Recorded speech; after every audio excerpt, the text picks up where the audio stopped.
एक विजेता भी परास्त होता है, उदित सूर्य भी तो अस्त होता है। विजेता पराजय से निराश नहीं होता, अंधकार सदैव का सूर्यास्त नहीं होता। ये लाइनें अगर क्रिकेट के संदर्भ में रखी जाएं तो गेंदबाजों पर 100% सही बैठती हैं। एक खराब गेंद किसी भी गेंदबाज की लाइन लेंथ को पूरे मैच में भटका देती है, तो कभी कभी एक खराब ओवर पूरी तरह करियर को तबाह कर देता है।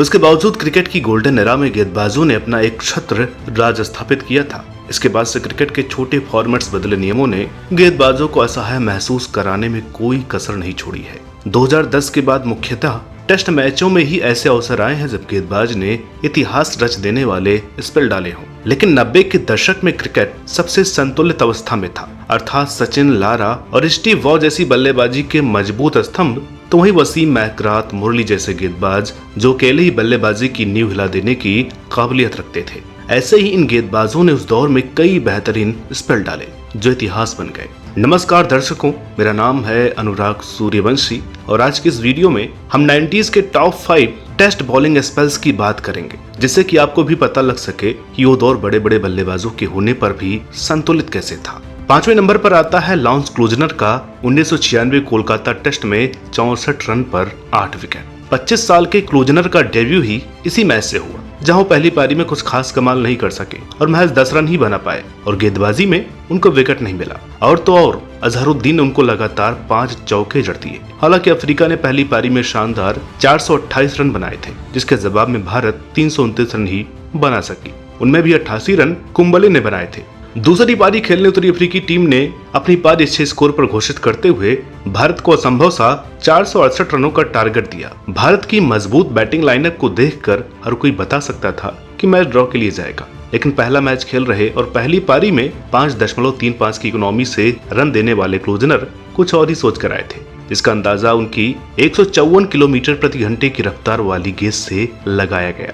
अपने पहले स्पेल में बेहद तेज गेंदबाजी से उन्होंने पहले नयन मुंगिया और बाद में दादा फिर लक्ष्मण को क्रमशः 8 और 1 के स्कोर पर पवेलियन भेज दिया और ये तीनों बल्लेबाज जब आउट हुए तो स्कोर 28 रन ही था। चौथा दिन खत्म हुआ तो समाचार आए कि भारत का स्कोर 59 रन 4 विकेट के नुकसान पर। सचिन, नयन, सौरव द्रविड़ आउट हो चुके हैं। लास्ट दिन बचा था, उम्मीदें बस कप्तान अजहरुद्दीन पर थी, क्योंकि मैच में ड्रॉ से ज्यादा भारत की हार नजर आ रही थी। जिसका डर था हुआ भी वही। अगले दिन क्लूजनर आग बनकर ऐसे बरसने शुरू हुए कि रुके ही नहीं। मैक मिलन ने राहुल द्रविड़ को पहले 17 में निपटाया। उसके बाद तो क्लूजनर बल्लेबाजों की पकड़ से बेकाबू हो गए। बाकी बचे सारे विकेट उनके खाते में गिरे। क्या अजहर और क्या कुंबले, किसी को उनकी गेट डिफेंड करने का मौका नहीं मिला। भारत महज 53 ओवर में 137 रन पर निपट गया। 64 रन देकर 8 विकेट लेने वाले क्लूजनर को भले ही मैन ऑफ द मैच न मिला हो, लेकिन अफ्रीका को एक नायाब और बेहतरीन ऑलराउंडर जरूर मिल गया था। चौथे नंबर पर आता है फैनी डिविलियर्स। 1994 में ऑस्ट्रेलिया के खिलाफ 43 रन पर 6 विकेट। ऑस्ट्रेलिया के इस दौरे पर अफ्रीका ने युवा डिविलियर्स को भी मौका दिया था। सीरीज का दूसरा टेस्ट डरबन में खेला जा रहा था। पहले बैटिंग करने उतरी अफ्रीकी टीम महान शेन वार्न की घूमती गेंदों पर निरुत्तर नजर आई।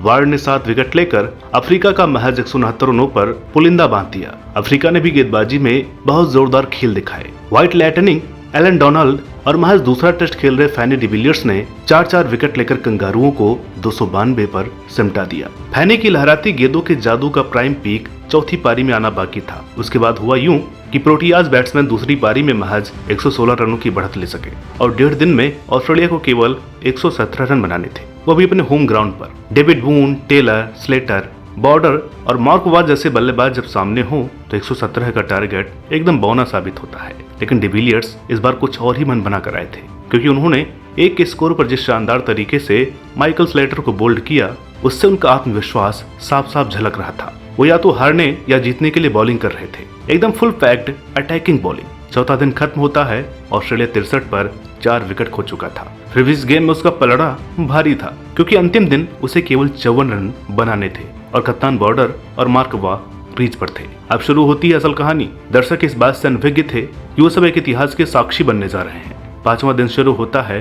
पहले ही ओवर में डोनाल्ड बॉर्डर को बोल्ड मारते हैं और उसके बाद अगले 12 रनों के भीतर 3 विकेट और गिर जाते हैं, यानी 75 रन 8 विकेट के नुकसान पर। इसमें याम हीली को क्लीन बोल्ड करते ही फैनी अपना 5वां विकेट भी ले लेते हैं और 111 रनों के स्कोर पर डिविलियर्स अपनी ही गेंद पर मैकग्रा का कैच लेकर ऑस्ट्रेलिया को जीत से 6 रन पहले रोककर अपने देश को 5 रनों से जीत दिला देते हैं। ऑस्ट्रेलिया की मीडिया ने अगले दिन उनके इस स्पेल को सबसे बेहतरीन स्पेल कहा था। इसके बाद सिर्फ हैनी डोनाल्ड के साथ अफ्रीकाई तेज गेंदबाजी क्रम के अगुआ बने। नंबर 3 पर आता है इंग्लैंड के पेसर डेवन मेलकम का अफ्रीका के खिलाफ 57 रन पर 9 विकेट वाला घातक स्पेल। मेहमान टीम अफ्रीका के खिलाफ तीसरा टेस्ट खेलने उतरी इंग्लैंड की गेंदबाजी पहली पारी में डवाडोल नजर आई, क्योंकि 136 रन पर अफ्रीका के 5 विकेट निकाल देने के बाद भी वो अफ्रीका को 332 रनों तक नहीं रोक सके। और खुद जब बल्लेबाजी की बारी आई तो कप्तान आर्थरटन बिना खाता खोले पहली बॉल पर चलते बने। निचले क्रम के बल्लेबाजों की कोशिश से उनका स्कोर जैसे तैसे 304 तक जा पहुंचा और अफ्रीका को मामूली सी 28 रनों की बढ़त प्राप्त हुई।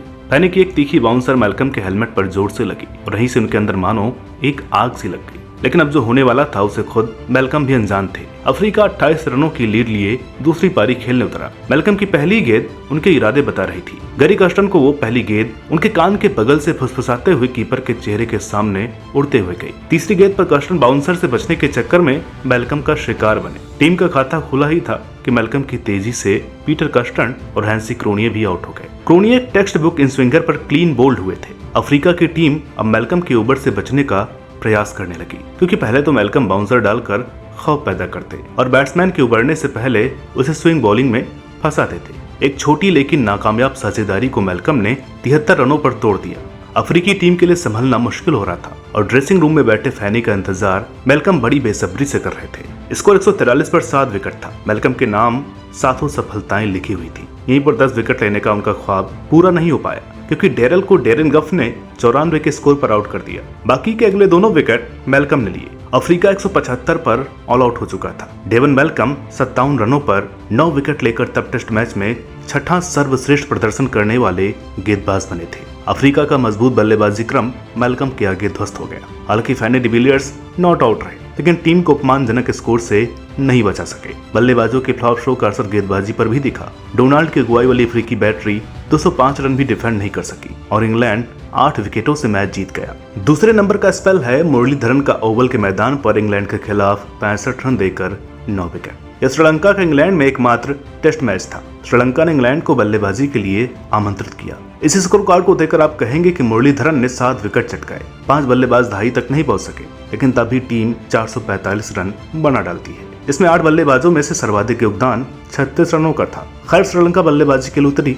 जयवर्धने और अटापट्टू जल्दी में निपट गए, लेकिन एक छोर से यह ड्रामा जयसूर्या देख रहे थे। आखिर उन्होंने अरविंद डिसिल्वा के साथ 243 रन जोड़े और खुद एक शानदार दोहरा शतक बनाकर टीम को 146 रनों की बढ़त दिलवाई। इंग्लैंड की तेज पिच पर मुरली की गेंदें 70 डिग्री तक घूम रही थी। यह वह समय था जब मुरली के एक्शन को आईसीसी ने वैध करार दिया था। जैसा जादू उन्होंने पहली पारी में दिखाया, ठीक वैसी उम्मीद उनसे दूसरी पारी में भी थी, लेकिन विधाता मुरली से कुछ और भी शानदार गेंदबाजी करवाना चाहते थे। इंग्लैंड दूसरी पारी खेलने उतरा। मुरली की गेंदों ने अपना कमाल दिखाना शुरू कर दिया। इंग्लैंड 78 पर 3 विकेट खो चुका था। किसी ने यहाँ से सोचा नहीं था कि मुरली 9 विकेट उड़ा ले जाएंगे। वो 10 में तब्दील हो जाते अगर उपल चंदना एलेक स्टीवर्ट को रन आउट न करते। जी हाँ, सही सुना आपने। स्टीवर्ट के बाद सारे विकेट 103 रनों के अंदर मुरली के खाते में गए और महज इंग्लैंड 181 पर सिमट गई। मुरली 65 रन देकर 9 विकेट ले उड़े और मैच में कुल 220 रन देकर 16 विकेट, जो आज भी टेस्ट मैच के 5वें सबसे अच्छे बॉलिंग आंकड़े हैं। हालांकि 4 साल बाद ही मुरली ने पुनः 9 विकेट लेकर इतिहास रच दिया, लेकिन 90 के दशक में उनकी वो पारी के 9 विकेट हमेशा याद किए जाते रहेंगे। नंबर 1 पर है अनिल कुंबले के पाकिस्तान के खिलाफ फिरोज शाह कोटला में 74 रन देकर 10 विकेट। इस मैच को यूट्यूब पर तो अब तक आप देख ही चुके होंगे। अनिल कुंबले को क्लासिकल लेग स्पिनर कहने या न कहने से उनके रिकॉर्ड्स और विराटता पर कोई फर्क नहीं पड़ता। दिल्ली के कोटला मैदान में फरवरी की धुंध भरी ठंड में उन्होंने साबित भी किया। 26 ओवरों के उस स्पेल में एक स्लिप, एक फॉरवर्ड शॉर्ट लेग और एक सिली पॉइंट की मदद से उन्होंने सारे 10 विकेट अपने नाम किए।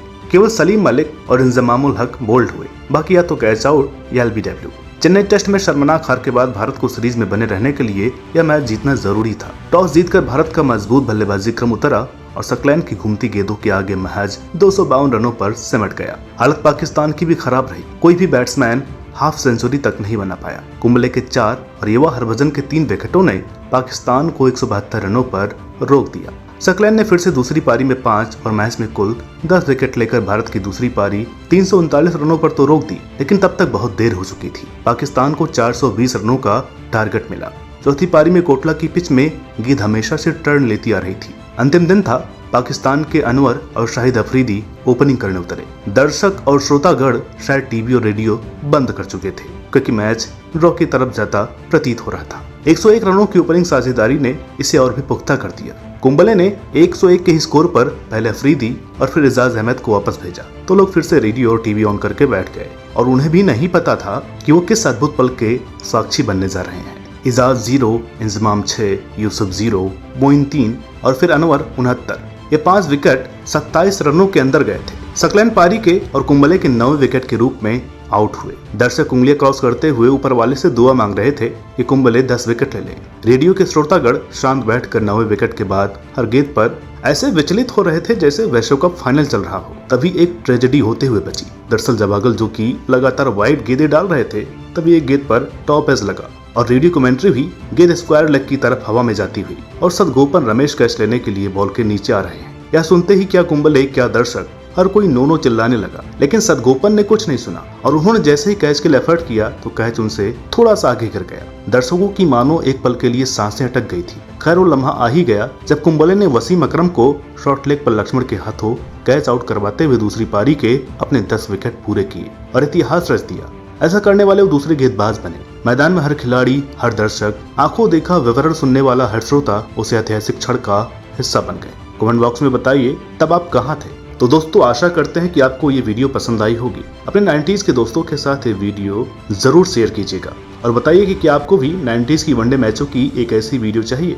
इस वीडियो पर आपका रिस्पांस अच्छा रहा तो जरूर लेकर आएंगे। तो मिलते हैं आपसे अगली वीडियो में, तब तक के लिए नमस्कार।